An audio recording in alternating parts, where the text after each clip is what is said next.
துலாம் ராசிக்கார அன்பர்களே, துலாம் ராசி அப்படிங்கிறது ஒரு ஆன்மீக ராசி அப்படின்னு சொல்லலாம். அதே மாதிரி ஒரு தாய்மையுடைய ராசி அப்படின்னு சொல்லலாம். இந்த துலாம் ராசியில் இருக்கிறவங்களுக்கு வரக்கூடிய காலகட்டங்களில் ஒரு அம்சமான காலகட்டம் நடக்க போகுது. வரக்கூடிய 12 நாட்களில் மிகப்பெரிய சாப விமோச்சனம் பெறப்போகக்கூடிய ஒரு முக்கியமான ராசிகளில் இந்த துலாம் ராசி ஒன்று. துலாம் ராசி அப்படின்னாவே எப்படி சொல்கிறது அப்படின்னா, ஒரு உயிரினம், அந்த உயிரினம் மற்றவர்களுக்காகவே வாழக்கூடிய ஒரு உயிரினம் அப்படி இருக்கணும். ஒரு தாய்மையுடைய ராசி அப்படின்னு சொல்கிறதுக்கான காரணம் இதுதான். அவங்களோட அந்த குழந்தைகளுக்காகவே வாழக்கூடிய ஒரு ராசி இருக்கும் பார்த்தீங்களா, அதுதான் துலாம். ஸோ இந்த ராசியை பொறுத்த வரைக்கும் வரக்கூடிய காலங்கள், அதுவும் இந்த முக்கியமான 12 நாட்கள் உங்களுடைய முன்னோர்களினுடைய சாபங்கள் வெளியேறக்கூடிய ஒரு நாட்களாக அமைய போகுது. இந்த உங்கள் முன்னோர்களினுடைய சாபங்கள் என்னெல்லாம் சாபங்கள் இருந்தது அப்படின்னு உங்களுக்கு நிறைய பேருக்கு தெரியாமையே இருந்திருக்கும். ஜோதிடம் பார்க்கும்போது தெரிஞ்சிருக்கும், அதை எப்படி கிளியர் பண்ணுன்னு தெரியாமல் இருந்திருக்கும். அந்த மாதிரி இருக்கிறவங்களுக்கு எல்லாருமே ஒரு நல்ல ஒரு வரப்பிரசாதம் அப்படின்னு சொல்லலாம். சரி, ஆடி அமாவாசை முடிஞ்சிச்சு, ஆடி மாதமும் முடிய போகுது, சில நன்மையான காலகட்டங்கள் இப்போ நடந்துகிட்ருக்கு அப்படின்னு சொல்கிறாங்க.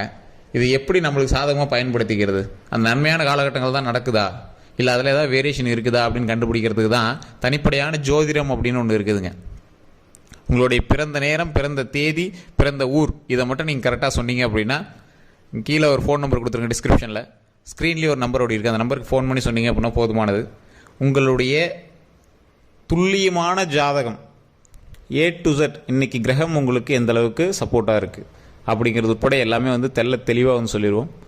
இது மட்டும் இல்லாமல் நிறையா பேருக்கு தெரியாத ஒரு விஷயம் என்ன அப்படின்னா, துலாம் ராசியில் இருக்கிற எல்லாத்துக்கும் ஒரே மாதிரி நடக்கிறது இல்லையே சார், அதுவும் யூடியூப்பில் சொல்கிற மாதிரி நடக்கிறது இல்லையே சார், நன்மை நடக்குங்கிறாங்க, ஆனால் நடந்த மாதிரி தெரியலையே சார் அப்படின்னு கேட்குறவங்களுக்கெல்லாம் இது ஒரு முக்கியமான ஒரு பாயிண்ட் அப்படின்னு ஞாபகம் வச்சுக்கோங்க. வீடியோக்களில் சொல்கிறது எல்லாமே ராசி பலன். இந்த ராசிக்கு இப்படி இருக்கும், இப்படி வரப்போகுது, அது ஒரு 80% உங்களுக்கு மேட்ச் ஆகும். ஏன் அந்த 20% மேட்ச் ஆகலை அப்படின்னா, உங்களுக்கு தசாபுத்தி வேறு. ஒவ்வொருவருக்கும் ஒவ்வொரு வகையான தசாபுத்தி நடந்துருக்கு, ஒவ்வொருவருக்கும் ஒவ்வொரு வகையான லக்கினங்கள், ஒவ்வொரு வகையான நட்சத்திரங்கள், ஒவ்வொரு வகையான ராசியில் இந்த மாதிரி விஷயங்கள் நடந்துகிட்ருக்கும். அதோடு நீங்கள் இருக்கக்கூடிய லொக்கேஷன் வேறு, உங்களோடு பிரயாணிக்கக்கூடிய மற்ற ராசிகள் வேறு. இப்போ உங்களுக்கு நல்ல விஷயங்கள் நடந்துட்டு இருக்குது அப்படின்னா, உங்கள் கூட இருக்கிற ஒருத்தனுக்கு வேறு ஒரு ராசி இருக்குது அப்படின்னா அதனுடைய தாக்கம் உங்களுக்கு இருக்கிறதுக்கான வாய்ப்புகள் அதிகமாகவே இருக்கும். இதுதான் துலாம்.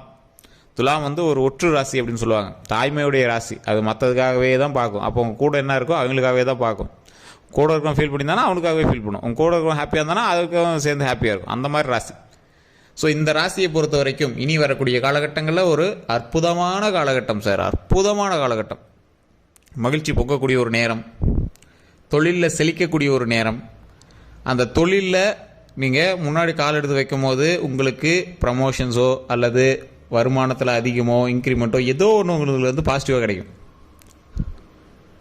சின்ன சின்ன விஷயங்கள்னால உங்களுடைய தொழிலில் சின்ன சின்ன டிஸ்ட்ராக்ஷன்ஸு, உங்களை ட்ரான்ஸ்ஃபர் பண்ணுறது, இந்த மாதிரி இடமாற்றங்கள், இல்லை உங்கள் கூட இருக்கிறவங்களை ட்ரான்ஸ்ஃபர் பண்ணுறது, உங்கள் கூட வேலை பார்த்துட்டு ட்ரான்ஸ்ஃபர் பண்ணுறது, அந்த மாதிரி விஷயங்கள் நடந்துட்டு தான் இருக்கும். இருந்தாலும் உங்களுக்கு தொழில் ரீதியான விஷயங்களில் கௌரவம் அதிகம், குடும்ப ரீதியான விஷயங்களில் மகிழ்ச்சி அதிகம். இந்த மாதிரி தருணங்களில் இந்த துலாம் ராசிக்காரர்களுக்கு சின்ன சின்ன நெருக்கடிகள் இருக்கிறதான வாய்ப்புகள் இருக்குது. இதை பண்ணியே ஆகணும், அதை செஞ்சே ஆகணும், இந்த நிலத்தை வாங்கியே ஆகணும், இந்த கேஸ் விஷயங்கள்லாம் சமாளிச்சே ஆகணும். அந்த மாதிரி இந்த ராசிக்காரர்களுக்கு வரக்கூடிய நாட்கள் பொக்கிஷம் அப்படின்னு சொல்கிறத விட இன்னொரு வகையிலையும் சொல்லலாம்.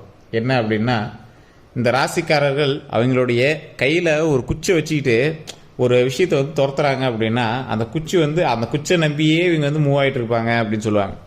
ஒரு ஆயுதம் உங்கள் கையில் இருக்குது, அந்த ஆயுதத்தை நம்பியே நீங்கள் கொஞ்சம் முன்னாடி போயிட்டு இருக்கீங்க, அந்த ஆயுதம் திடீர்னு கீழே விழுவுது, அந்த இடத்துல உங்களுக்கு என்ன பண்ணுறதுன்னு தெரியாமல் திகைத்து நிற்பீங்க. ஸோ அந்த மாதிரி ஒரு காலகட்டம். வேறு யாராவது ஒருத்தர் உங்களுக்கு ஹெல்ப் இருக்காங்க அப்படின்னு நினச்சி நீங்கள் போயிட்டுருப்பீங்க, ஒரு தைரியத்தில் போயிட்டுருப்பீங்க. அந்த இடத்துல திடீர்னு அந்த ஆள் உங்களை ஸ்கிப் பண்ணிடுவார், இல்லை அவரோட வேலையை பார்த்துட்டு போயிடுவார். அந்த இடத்துல நீங்கள் நின்றுட்டுருப்பீங்க, அச்சோ இப்போ என்ன பண்ணுறது அப்படின்னு தெரியாமல். இந்த தருணங்களை நீங்களாகவே ஹேண்டில் பண்ண கற்றுக்கிட்டீங்க அப்படின்னா வாழ்க்கை முன்னேறும். சார் இது ஒன்றும் புரியலையே அப்படிங்கிறவங்களுக்கு, வேறு ஒருவரை நம்பி ஒரு செயலில் நீங்கள் ஈடுபடுறீங்க அப்படின்னா, ஒரு தொழிலில் நீங்கள் தொடங்குறீங்க, தொடங்கும்போது ஒரு பார்ட்னரோடு தொடங்குறீங்க. அந்த பார்ட்னர் இல்லைப்பா நான் தனியாகவே தொழில் பார்க்குறேன் அப்படின்னு கழுட்டுட்டாங்க அப்படின்னா, அச்சோ அவரை நம்பி தானே ஆரம்பித்தோம் அப்படின்னு நீங்கள் நினச்சிட்டு இருக்காதீங்க. உங்களுடைய தனித்திறமையை பயன்படுத்த வேண்டிய காலகட்டம். பயன்படுத்தும் போது 100 ரூபா இருந்த இடத்துல ஒரு 80 ரூபா வந்தாலும் அது உங்களால் மட்டுமே வருது, அதில் யாருக்கும் ஷேர் தர தேவையில்லை. அந்த மாதிரி நீங்கள் நினச்சிக்கணும். ஸோ அந்த ஒரு நல்ல விஷயங்கள் நடக்கக்கூடிய ஒரு காலகட்டத்தில் நீங்கள் தான் ஸ்டெப் எடுத்து வைக்கணும். இப்போ நீங்கள் வணங்க வேண்டிய முக்கியமான தெய்வம் திருப்பதி ஏழுமலையான். திருப்பதி ஏழுமலையானை வணங்கும் போது உங்களுடைய வீட்டிலே வச்சு உங்களை திருப்பதி ஏழுமலையானோட புகைப்படத்தை வச்சு வணங்கினாலும் சரி, அல்லது கோவில்களில் இருந்து நீங்கள் போய் கோயிலில் எப்பயும் போல சார் நான் இந்த வருஷம் வந்து கோயிலுக்கு போய்ட்டுருவேன், அதனால் கண்டிப்பாக நாங்கள் வணங்கிக்கிறேன் அப்படின்னாலும் சரி, இல்லை உங்களுடைய தொழில் செய்யக்கூடிய இடத்துல திருப்பதி ஏழுமலையானுடைய புகைப்படம் வச்சு ஒரு துணியில் ₹1 காயினை வச்சு அதை முடிஞ்சு மஞ்சள் துணியில் முடிஞ்சு அதை முன்னாடி வச்சுட்டு ஓம் திருப்பதி ஏழுமலையானே போற்றி, ஓம் திருப்பதி ஏழுமலையானே போற்றி, ஓம் திருப்பதி ஏழுமலையானே போற்றி அப்படின்னு மறக்காமல் கமெண்ட் செக்ஷன் மட்டும் பதிவிட்டுட்டு அங்கே ஃப்ரீ டைமில் 11 முறை தினம் 11 முறை நீங்கள் வந்து அந்த திருப்பதி ஏழுமலையானுடைய பெயரை உச்சரித்தால் மிகப்பெரிய லாபம் கிடைக்கும். அதை சொல்லிவிட்டு பெருமாள்கிட்ட எப்படி வணங்கணும்? இப்போ உங்களுக்கு கடன் இருக்குது சார், இப்போ கடன்லாம் இருக்குது, எனக்குலாம் கடன் இருக்குது அப்படின்னா கடவுள்கிட்ட போய் எப்படி வணங்கணும்? இந்த கடன் இருக்குதுன்னு வணங்கக்கூடாது. சார் எனக்கு நிறைய லாபத்தை வேணும் அப்படின்னு தான் நம்ம கடவுள்கிட்ட வணங்கணும். திருப்பதி ஏழுமலையானே எனக்கு இப்போ ஒரு அப்ராக்சிமேட்டாக ஒரு 60 லட்ச ரூபா கடன் இருக்குது அப்படின்னா எனக்கு 80 லட்ச ரூபா லாபத்தை கொடு. தொழிலில் எனக்கு 80 லட்ச ரூபா லாபத்தை கொடு, நல்ல வருமானத்தை கொடு. பாசிட்டிவ் வேவில் வணங்கணும். நம்ம வணங்கக்கூடிய விதம் பாசிட்டிவ் வேவாக இருக்கணும். எனக்கு நல்ல லாபத்தை கொடு, எனக்கு தொழிலில் வருமானத்தை கொடு, இந்த மாதிரி தான் நம்ம வந்து வணங்கணும். இப்படி வணங்குவதால் மிகப்பெரிய நன்மை உண்டாகக்கூடிய ஒரு காலகட்டமாக வரக்கூடிய காலகட்டங்கள் அமையுது. இதுதான் வந்து ஒரு முக்கியமான விஷயமே. சரி, நிறையா பேருக்கு தெரியறதில்லை. கடவுள்கிட்ட போய் குழம்புறீங்க, கடவுள்கிட்ட போய் அழுவுறீங்க. கடவுள்கிட்ட போய் அழுவவே கூடாது. கோவிலில் அழுதிங்க அப்படின்னா நெகட்டிவாக தான் திருப்போம். கடவுள்கிட்ட நாங்கள் எப்படி வணங்குறோமோ அது மாதிரி பாசிட்டிவாக தான் திருப்பணும். கடவுள்கிட்டயே பாசிட்டிவாக வணங்கினா பாசிட்டிவாக தான் நடக்கும். எந்த ஒரு கோயிலையும் அழுவக்கூடாதும்பாங்க. உள்ளே போனீங்க அப்படின்னா அர்ச்சகர்கிட்ட சொன்னீங்கன்னு சொல்லுவாங்க, அழுவக்கூடாது. கோவில்கிட்ட அழுவக்கூடாது. பாசிட்டிவ் எனர்ஜி இருக்கக்கூடிய இடம். அந்த இடத்துல நீங்கள் என்ன நினைக்கிறீங்களோ அது நடக்கணும் அப்படிங்கிறதா தான் ஊருக்கு ஒரு கோயிலை கட்டி அது லா ஆஃப் அட்ராக்ஷன் அப்படிங்கிற மெத்தடில் ஒவ்வொரு கோயிலும் மனித உருவத்தில் ஒவ்வொரு ஆகம விதியின்படி அமைச்சிருக்காங்க. அதில் போய் நீங்கள் என்ன கேட்குறீங்களோ அது நடக்கும். அதை நல்ல விதமாக கேளுங்க, நல்லவங்களோட போய் கேளுங்க. எந்த ஒரு விஷயத்தை கேட்டீங்க அப்படின்னாலும் அந்த விஷயம் வந்து துல்லியமாக நடக்கும். மன வருத்தத்தோடு போகக்கூடாது, மன இன்பத்தோடு போகணும். இல்லை சார் மன வருத்தம் இருக்குன்னா தானே சார் கோயிலுக்கே போகிறேன், என்ன சார் பேசுகிறீங்க அப்படின்னா அந்த மன வருத்தத்தை கோவிலில் போய் காட்டக்கூடாது. என்ன கிடைச்சா நல்லா அந்த மன வருத்தம் தீரும், அதை சொல்லி கேளுங்க, நன்மைகள் நடக்கும்.